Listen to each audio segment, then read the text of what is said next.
नमस्कार छात्रों, हिंदी लोक भारती 9वीं कक्षा में आपका स्वागत है।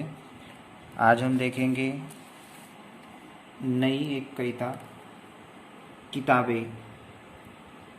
पहले 3 हमारे लेसन्स कंप्लीट हो चुके हैं।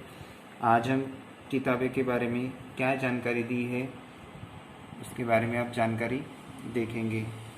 प्रस्तुत रचनाकार हैं गुलजार। यहाँ पर इनका परिचय भी है। 18 अगस्त 1936 में दीना झेलम जिला पंजाब यानी कि स्वतंत्रता पूर्व भारत पंजाब में हुआ था। परिचय: गुलजार जी का मूल नाम संपूर्ण सिंह कालरा है। आप एक कवि, पटकथा, लेखक, फिल्म निर्देशक, नाटककार होने के साथ साथ हिंदी फिल्मों के प्रसिद्ध गीतकार हैं। इनकी प्रमुख कृतियाँ हैं चौरस रात जो कि लघु कथाएँ हैं, रावी पार कथा संग्रह है, रात, चांद और मैं, एक बूंद चांद, रात पश्मीने की जो कि कविता संग्रह है, खराशे कविता कहानी का कोलाज। देखेंगे पद्य संबंधी इस कविता में क्या है। नई कविता आधुनिक संवेदना के साथ परिवेश के संपूर्ण वैविध्य को नए शिल्प में अभिव्यक्त करने वाली काव्यधारा है। प्रस्तुत कविता में गुलजार जी ने पुस्तकें पढ़ने का सुख, कंप्यूटर के कारण पुस्तकों के प्रति अरुचि, पुस्तकों और मनुष्य के बीच बढ़ती दूरी और उसमें उत्पन्न दर्द को बड़े ही मार्मिक ढंग से प्रस्तुत किया है। तो अब इसका पहला पार्ट हम देखेंगे। देखो क्या कहते हैं यहाँ पर कवि। किताबें झांकती है बंद अलमारी के शीशों से, बड़ी हसरत से तकती है। महीनों अब मुलाकातें नहीं होती, जो शामें उनकी सोहबत में कटा करती थी अब अक्सर। क्या कहा है देखो, पहले के ज़माने में सिर्फ किताबें पढ़कर लोग अपना ज्ञान बढ़ाते थे। किताबें झांकती है बंद अलमारी के शीशों से, पर अब सिर्फ शोकेस में ही किताबें हमें दिखती है और वहाँ से वो बड़ी हसरत से तकती है, यानी कि सिर्फ दिखावे के लिए रखी जाती है। महीनों अब मुलाकातें नहीं होती, जो शामें उनकी सोहबत में कटा करती थी। सोहबत यानी संगत। आपकी जानकारी के लिए मैंने यहाँ पर सोहबत यानी कि संगत कहा गया है कि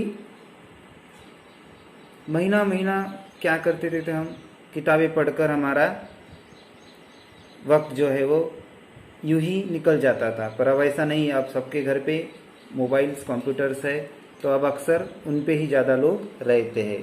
दूसरे इसमें ये वाला है हमें कि गुजर जाती है कंप्यूटर के पर्दों पर, बड़ी बेचैन रहती है किताबें, उन्हें अब नींद में चलने की आदत हो गई है। जो कदरें वो सुनाती थी कि जिनके सेल कभी मरते नहीं थे, वो कदरें अब नज़र आती नहीं घर में, जो रिश्ते वो सुनाती थी। देखो, गुजर जाती है कंप्यूटर के पर्दों पर। क्या अब जो अक्सर हमारी जो ज़िंदगी है वो ज़्यादा से ज़्यादा पूरी कंप्यूटराइज हो चुकी है। पूरे कंप्यूटर के आधार पे ही सिर्फ हम बिजी रहते हैं। बड़ी बेचैन रहती है किताबें कि उनको कोई तो भी उठाए, उन्हें अब नींद में चलने की आदत हो गई है।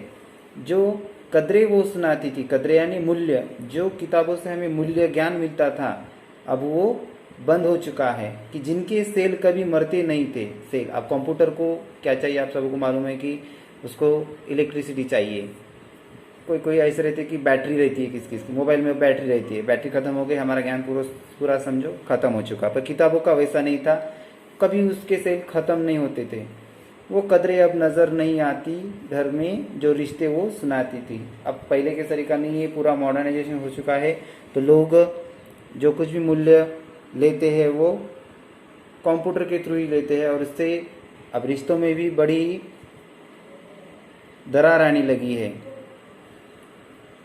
नीचे देखेंगे, वह सारे उधड़े उधड़े है, कोई सफ़ा पलटता तो एक सिसकी निकलती है, कई लफ्ज़ों के मानी गिर पड़े हैं, बिना पत्तों के सूखे टुंड लगते हैं, वो सब अल्फाज यानी शब्द, जिन पर अब कोई मानी नहीं उगते।